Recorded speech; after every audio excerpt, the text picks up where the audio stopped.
Good evening. It's your boy Gentroos the DJ. I'm coming once again. Thank you for tuning in. Like and subscribe my video.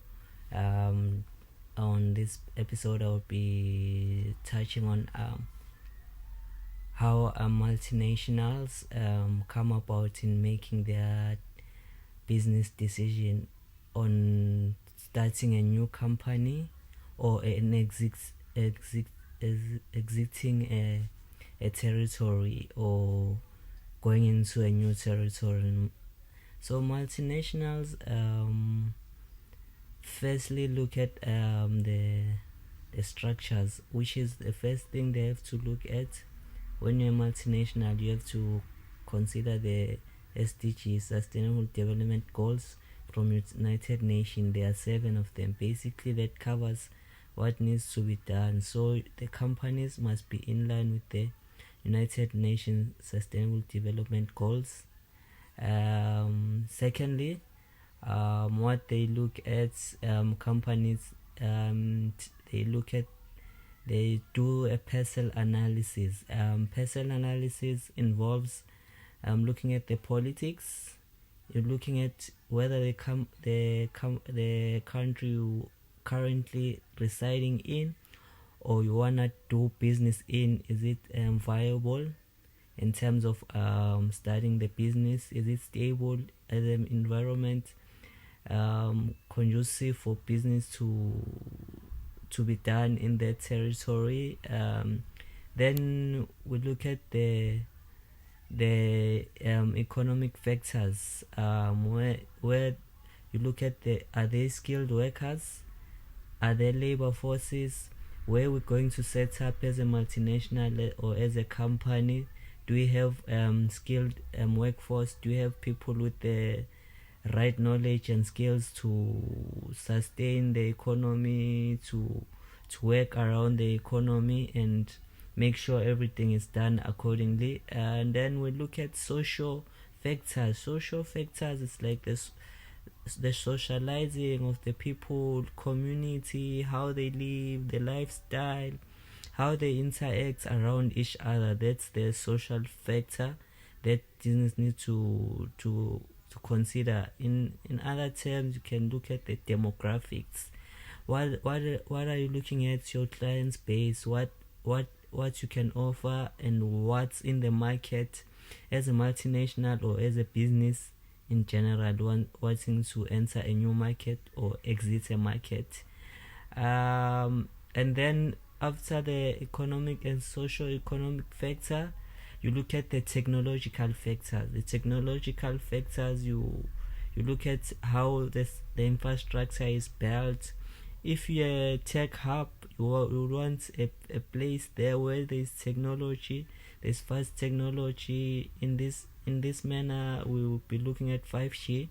5G is the best at the current moment. So companies that need to start up companies, in most cases in this day and age, most of them are tech companies, so they will need a lot of energy because of data centers needs energy, and that's electricity. And then the last factor, the last factor is the legal aspects, how the government regulations, how the regulations are done and everything. And then on a lighter note, when you have an economist or an analyst in the company, they'll look at the structure of the economy, how it's structured. Basically, the structure of most of the economies are structured in a way that's easy to understand. There's a primary sector. Primary sector are mainly your agriculture. If you are agriculture, and mining. Then we look at the secondary factor. You're looking at your electricity, your construction, you're looking at your manufacturing. And then we go to the tertiary sector, where you look at finance, investment, government spending, and so forth. So that's how the structures are need to be in a line. Then from there, you have your all the analysis, then you look at the market structure, and then you look at the market share. Are you entering in an economy that's already in a growth stage, or a starting stage, which is the business cycle, or is it the end of the life cycle when you're looking at the business? So these are the factors you have to look at, and then you have to factor in the human resource parts of things. Like I said, the talent, the skill sets. Do you need special skills? Do you have those special skills wherever you're going to set up your company or anything? So these are the things you have to look out for. And like I said, the economic factor, the political stability, how the economy is run, everything fits on the business and the company. That's how most of the business scale up.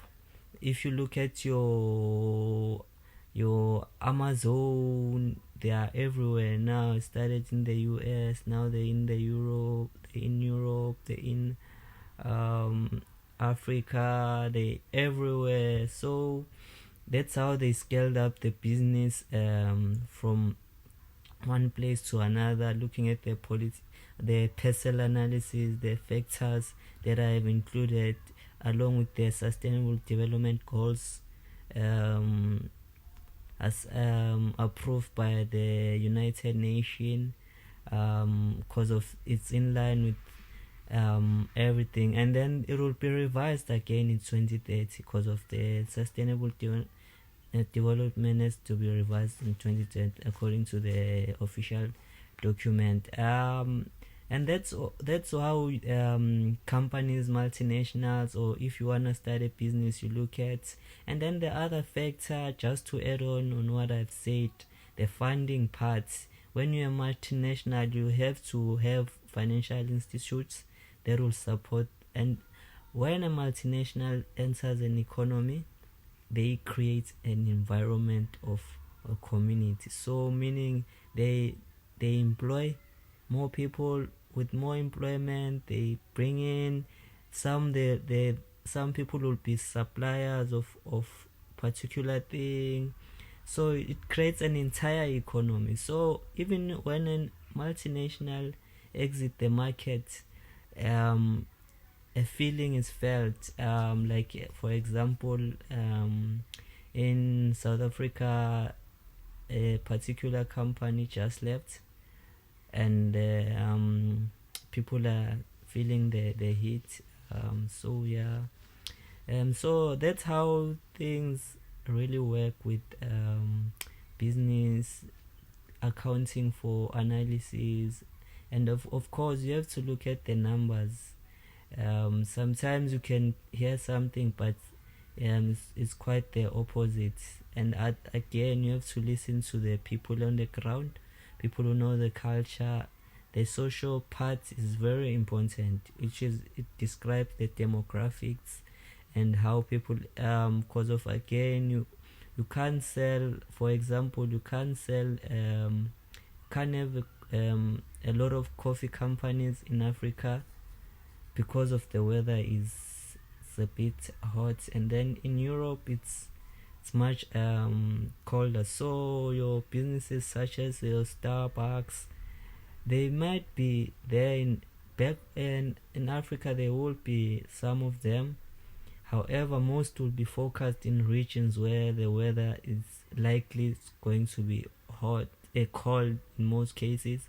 That's where you get your customer base, and that's where you build on. And then again, the other rule of business, when you're in business, a client that comes in mustn't leave. So a client that comes in mustn't leave. They must get the best.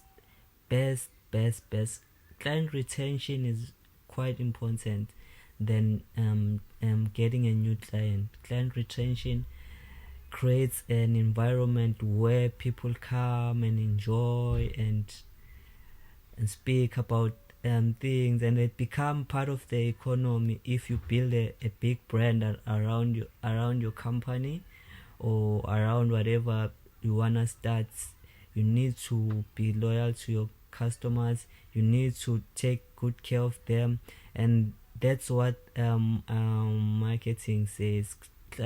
Client retention is really important for a business to succeed, because of people are behavioral consumers. They consume with behavior, so the more they engaged, the more they buy into your company, and the more they engage, and then that's how most things work. And then there's, of course, there's another factor you have to factor in depending on your company. Now things are a bit easier because of this outsourcing is cheaper, but it also depends on the region. So supply chain management is important. Whilst if you don't do that right, on the next episode I'll try covering supply chain management and break it down in pieces to let you understand how it works, and then it fits on to exports when you want to scale up in the economy, because now we have to think big. In any business we're trying to achieve, the main goal is thinking big. The main goal is making sure you make maximum profits with accounting for SDG, Sustainable Development Goals, accounting for the policies of any country, accounting for the people, accounting for everything, that the business may be sustainable and sustainable, which is the other factor now. So because of there's high carbon emission, sustainability is a factor now. Everything you do, you need to consider sustainability also. It has to be at the back of your mind, and you have to implement it. It has to be proven evidentially and in any way, and that's how you earn clients. That's how people get engaged. That's how you create a ecosystem around your business. Looking at those factors, looking at the supply chain, looking at the customer relations, looking at the human resource, your team. And there's a new research done now about people are not more just people. They are now it's a research in human resource, that now humans are treated more as capital. So when you get into a multinationals or big companies, they'll view you as if you're an employee, or if you're starting a business, you have to view people as assets, meaning they there as an asset, meaning they there to create value for your company. The more they gain skills, the more they scale up, the more things become better, and for everyone and for the business as a whole. When you treat people as assets, they create value chain for yourself. They scale up the business. They make sure everything is done accordingly. The books check up, and then last thing but not least, when you're in business, two things you have to have in you have to have the right lawyer and the right accountant, because of if you don't pay your taxes, you'll have a serious problem. Taxes are the main factor that runs most of the economies. That's how government collects money to create infrastructure for business sustainability, for social welfare, for making sure everyone in the economy is in good terms, and they are in the right minds, in the right mindsets, and they are able to produce and be active people overall in the economy and overall in the global large scale. And in that way, that creates businesses and economies that are sustainable in the long run, and they won't, even if there's shocks like the current tension of trade wars, the shocks won't be drastic because of everything will be managed accordingly. You plan for the future. However, planning for the future, you can't predict it, but you can plan for it. So it's better. The shortfall won't be hard. You will have a soft landing rather than having a hard landing where you cannot come back from the fall. I would like to say thank you for your time. It's your boy Gentroos the DJ, your economist, your business analyst. Any consultation, any advice, any comment, like and share my video. If you wanna add, if you wanna advise, if you want me to consulting for economics or business, you wanna know more knowledge, feel free to comment and like and subscribe on my YouTube channel. Thank you for your time. I'm out.